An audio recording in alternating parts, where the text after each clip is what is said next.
Comentábamos la situación de Chile con respecto a este ranking. Para eso ya estamos a esta hora con Alberto Prege, director ejecutivo de Chile Transparente. Muchísimas gracias, Alberto, por acompañarnos. Muchas gracias, Nicolás, por la invitación. A ver, primero aprovechar la declaración que entregó la ministra vocera de Gobierno. Chile no es un país corrupto, se está trabajando en eso. Sin embargo, te vi medio conforme con una parte que es el trabajo que se está llevando para justamente ir reduciendo la corrupción. A ver, lo primero que la vocera acierta. Chile no es un país de corrupción sistémica, nuestro Estado de Derecho funciona, las instituciones básicas están establecidas, no estamos muy lejos de la situación de Venezuela, de Nicaragua, etcétera, pero nadie quiere llegar hacia allá. Lo que encuentro un poco preocupante es que en general las medidas que se toman contra la corrupción tienen que ver más bien con la promoción de la transparencia. Y evidentemente la transparencia ayuda, porque si uno hace las cosas de manera a la luz del sol y todos la pueden ver, evidentemente el costo que yo voy a tener para cometer un acto de corrupción va a ser mayor. Pero el problema donde seguimos fallando es la persecución de la corrupción. ¿Qué pasa cuando a pesar de las leyes de transparencia, a pesar de las leyes de lobby, a pesar de las leyes de integridad pública, se cometen delitos de corrupción? Y ahí es un punto donde hemos fallado. Efectivamente se han aprobado normativas nuevas que van en un sentido correcto, pero seguimos teniendo un Ministerio Público que no puede probar los casos de corrupción ante los tribunales. ¿Le falta músculo al Ministerio Público, a la justicia finalmente, para demostrar este tipo de casos? A ver, ya hay situaciones ya emblemáticas en el último tiempo y que vamos a estar comentando pueden haber influido también en esta caída en el ranking de corrupción. Financiamiento ilegal de la política. 3 conceptos, bien claro, 3 temas: Corpesca, SQM y Penta, que a juicio de muchos terminaron con sanciones en algunos casos bastante magras y en algunos casos sin ningún tipo de sanción. Bueno, lo primero es que en esos casos que tú mencionas, nuestro derecho no estaba preparado para las sanciones que se ofrecieron en su momento. Y yo creo que ahí también hay un error de las expectativas que se generan en estos casos. Hoy día que sí tenemos una normativa con la cual las sanciones serían mayores, por ejemplo, penas de cárcel, ¿dónde se está fallando? En que no existe hoy día una fiscalía especializada en delitos de corrupción, que no tenga que depender de las fiscalías regionales, que tenga el estatus de una fiscalía regional, es decir, con protección, que además pueda proteger a los víctimas y testigos para poder tener pruebas a llevar a juicio. Yo lo explicaba. Incentivar a otros testigos que entreguen. Bueno, y que quieran hablar. ¿Por qué una persona va a querer denunciar a un poderoso si se expone a mucho? Tiene que tener efectivamente una recompensa que puede ser desde la acción compensada hasta la premiación, pero también la protección. Pero cuando esas pruebas llegan, lo que nosotros hemos visto es que ha habido todavía una insuficiencia de poder entregarlas de buena forma a los tribunales, porque esto no es lo mismo que probar un hurto. Si yo voy por el Paseo Más o por alguno de los paseos en las regiones y me roban mi celular y hay una cámara, evidentemente se va a poder detectar muy simplemente quién fue el que me robó el celular, me lo hurtó y que efectivamente me sustrajo a la especie. Pero en el caso de los delitos de corrupción ocurren en entramados muy complejos. En la sombra, finalmente. En la sombra, con billetes en efectivo, bajo ardides que no dejan huella. Y entonces es ahí donde evidentemente nuestro derecho debiese abrirse a otros sistemas probatorios que permitieran que se pudiesen probar estos casos. Claro, se hablaba en algún minuto de lo que fue un avance en términos de las intervenciones telefónicas. Sucedió a raíz también, me acuerdo yo, de los casos de corrupción. Y otro tema relevante en ese tipo de casos, porque obviamente no solamente la corrupción está en el financiamiento de la política, como evidentemente ha sido en los últimos años, ya descubierto, está en la delación compensada. Aquí, claro, tú dices, falta una protección a los testigos, pero la delación compensada ha logrado de alguna manera abrir y dar luz a estos hechos, pero finalmente porque hay un beneficio para la empresa o persona jurídica en su punto, de poder no llegar a una sanción mayor. El modelo de la Fiscalía Nacional Económica es bastante interesante de poder estudiarlo y efectivamente la delación compensada en este caso ha sido muy útil porque nadie puede decir que las colusiones no existían antes. Hoy día las colusiones se descubren porque hay delatores. Se discute, hay crítica evidentemente de por qué beneficiar a aquel que fue el que realizó la colusión, pero funciona. Pero a ver, voy a ocupar una frase que quizás no va a ser muy feliz: de los arrepentidos del reino de los cielos, por lo cual para desbaratar este tipo de bandas se necesitan arrepentidos.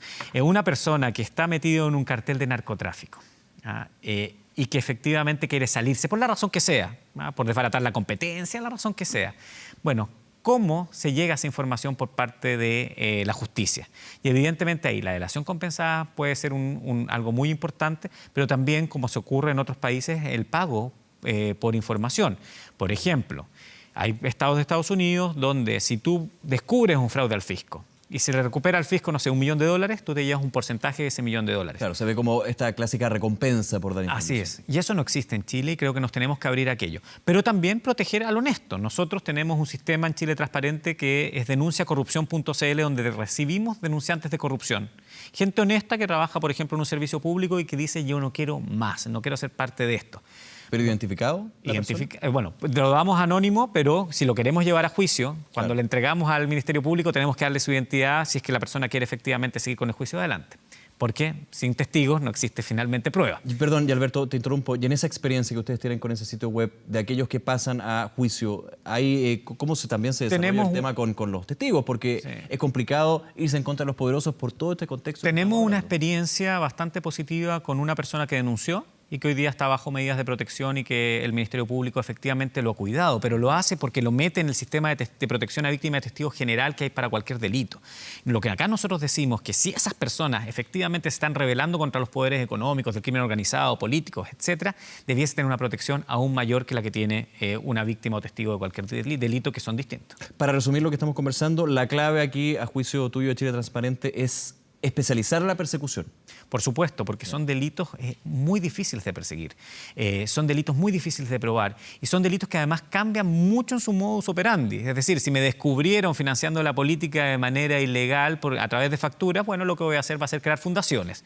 Si me descubren creando fundaciones, bueno, paso el dato, si me descubren creando fundaciones, voy a hacer otro tipo de ardides como el financiamiento desde el Estado a través de propaganda fuera de tiempo, etcétera, etcétera.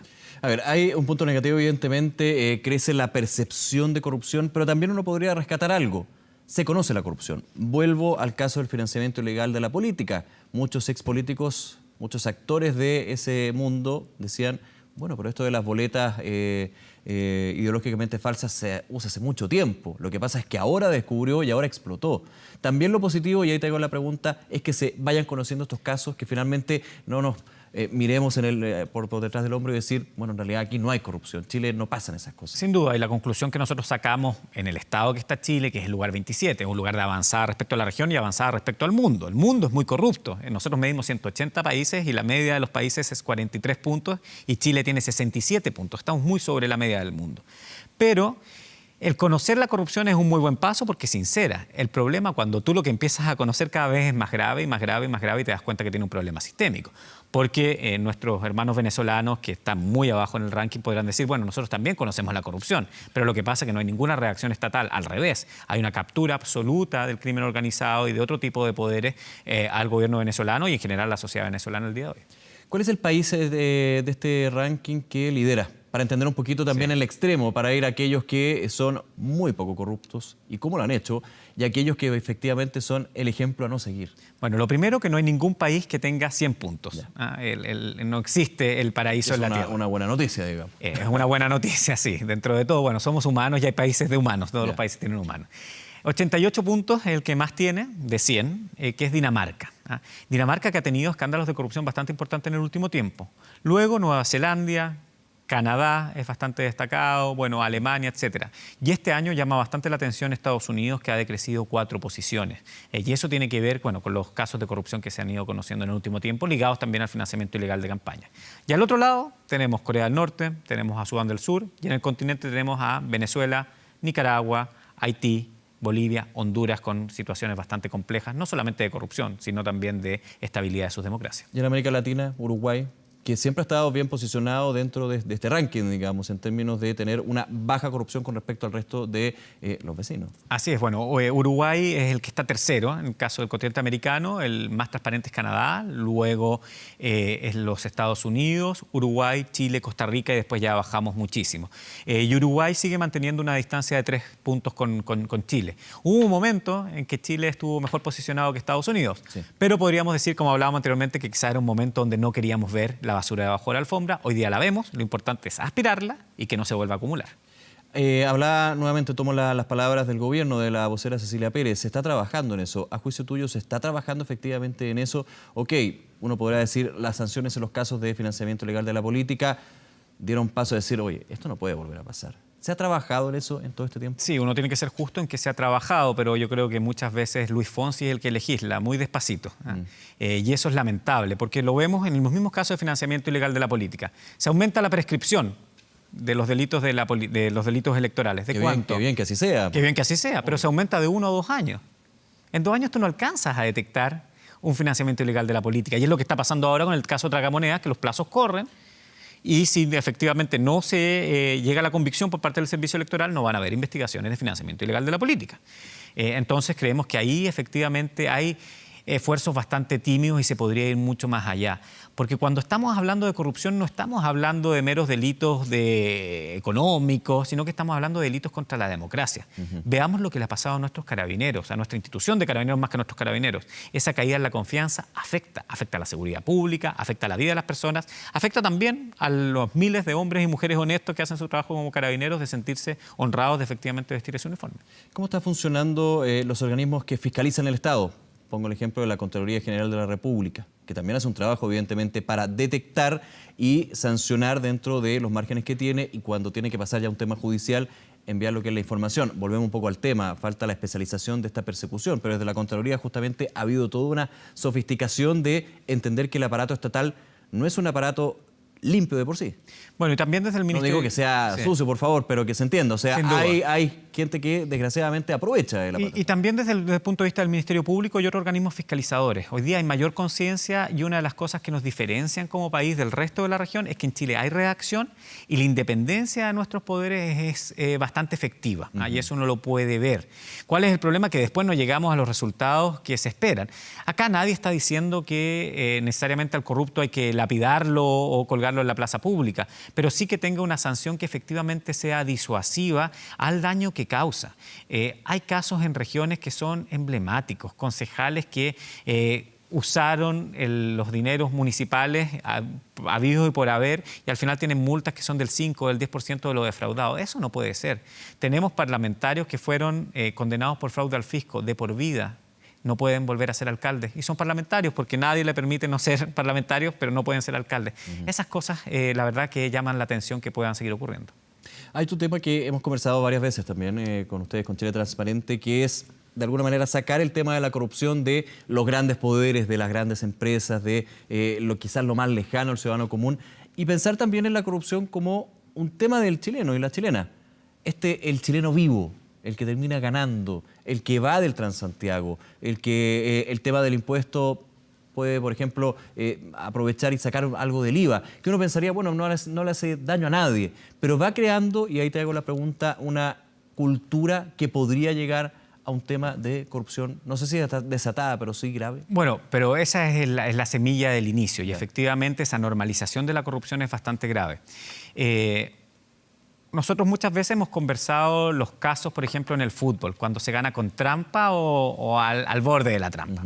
El dedo de Jara, la absolución de Vidal en su momento, etc. Todos celebramos la Copa América, yo también. Pero evidentemente si uno dice el fin justificó los medios, claro que uno tiene que hacer una reflexión mayor. Lo mismo con la viveza del chileno, la pillería, la chispeza, como también se decía en el fútbol.